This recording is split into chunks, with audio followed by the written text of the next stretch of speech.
Hi mayam, Sonia's kitchen da Sonia na mayam mo muka taram nok chedi mayam.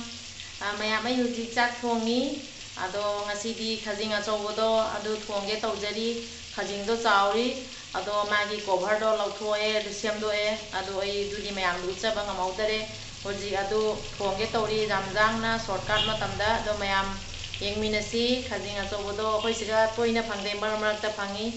Adadi mapanondadi hongi siga di tangi. Siga kilo da chatrupi ado ai thongoda mayam da ucharake mayam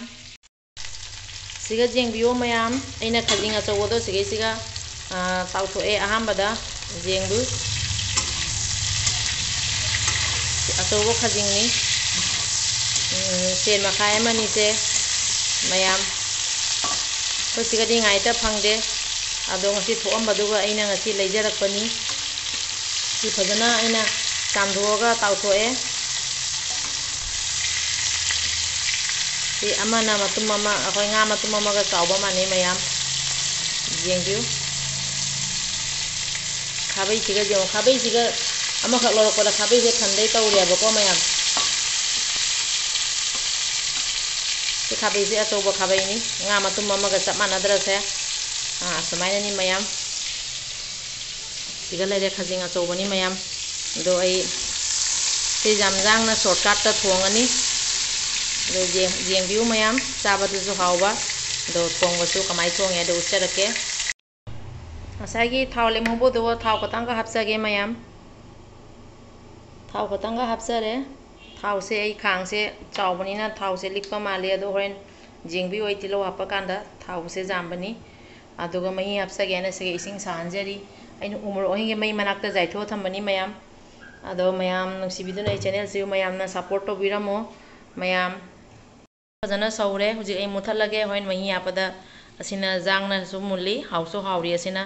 ising je huji muthatchare asiga huji ai tilo hapcharage mayam tilo hapchare thaudo jandra ai haidra thaudo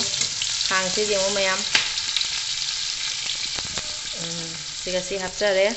huji ai tilo se mulhalloi siga ai moro tekpa soira thammi moro tekpa hapsage mayam moro tekpa hapsare huji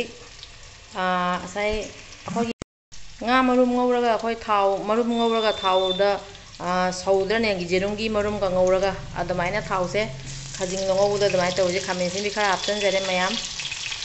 khamen simbi se hapsare adugaidi camera se thani ye me awaro bigano ame hi happa ngata nga samaina ngaurani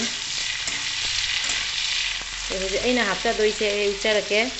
ai kai ga thongdoino aina siga thongdoini sunrise master seed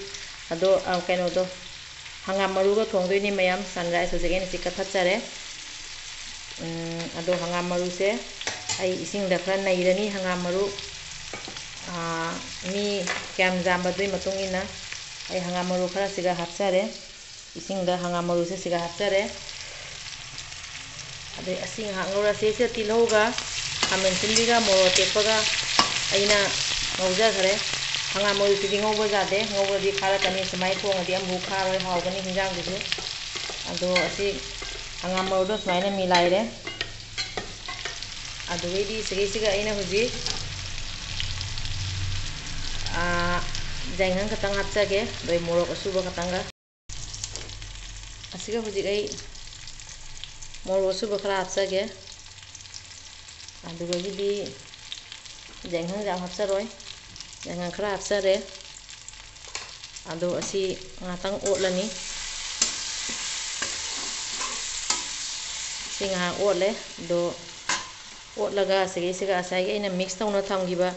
ase master seed se maru se hapchalani mai hapchale mayam ade asi jeng ha ngobi rasi sumaina si jamunna kuina ngobo jade ngoradi khara kane khamen simbi se ina mulhan munba ngai de se horen saurakpado adu duna sum sapsani duna khamen simbi se mulhan jada bani mayam asmaina amta mayam su thonga try tawra jengbiu mayam asing hak asmaina ngobi rasi kuina ngobo jade hangam marudi असुमाइना सु मखोय ngaगसु थोंगा चाबा जाय अदो अई कइनोगा ngau थोंगजरे खजिंग अचौबगा ngasiदी fungi KG दा 400 P अई सेन मखाय अमा लौजरे मयाम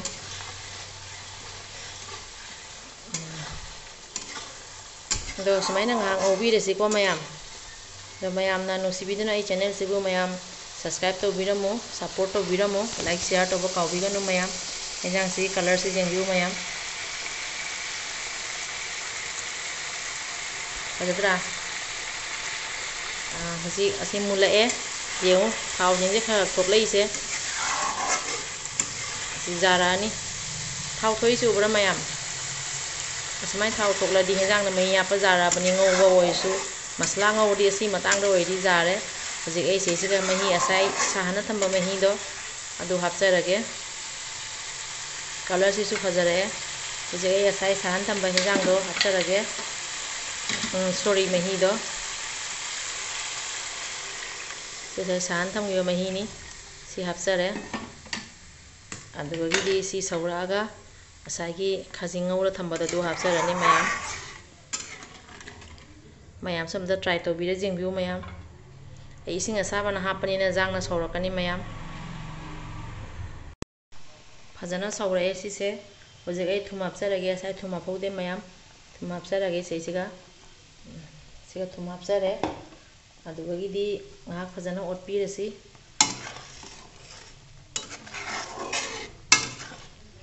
अदुगे ए Sai fry तो थमौबो ngaदो हापचनजरगे nga हाइदि खजिंगदो अदु हापचलगा अदुगिदि ngahak खुम्मगा थमनी fry तो थम खजिंग मयामदो हापचनजरे चावबनी को मयाम खजिंगदो हजिक असि ngahak सौहल्लसि मैं सौहनबा लोरगा उच्चरके जो खुमजल्ला सौहनजरगे मयाम हिंजांगदो फजना सौरे मयाम जेंबिउ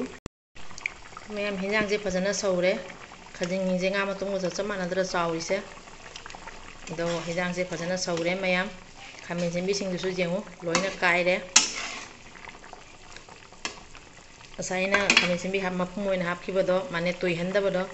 सिखा जीरा बोरा खतंग हापचरगे हुजी अदुगैदि सुमाइना सि मिलाइरसि दुइदि सेसिगा कटिंग फडिगोम से खरा चाइसले मयाम अदुगैदि खुमजन थमगा होय ngahak लेगम उच्चरके ngahak खुमजल्लसि थैंक यू मयाम मयामना नुसिबिदुना चैनल सिबु सपोर्ट तौबिरमो सब्सक्राइब तौबिरमो लाइक शेयर कमेंट तौबा काउबिगनु मयाम अई होय ngahak लेगम हिंजांग सि कलर उच्चरके जेंबिउ हुजिं मुथाचरगे मयाम मैं मुथले मयाम हेंजांग थोंबा लोइजरे जेंबिउ चंबुत फुटली हेंजांग थोंबा लोइजरे मयाम आवइद्रा मयाम थैंक यू मयाम आइबु सपोर्ट तौबिरमु मयामना आइबि चैनल सिबु सपोर्ट तौबिबगी याम नुसिबा फोंदोकचरी थैंक यू मयाम मयामसु दमतंग थोंगा टेस्ट तौरा जेंबिउ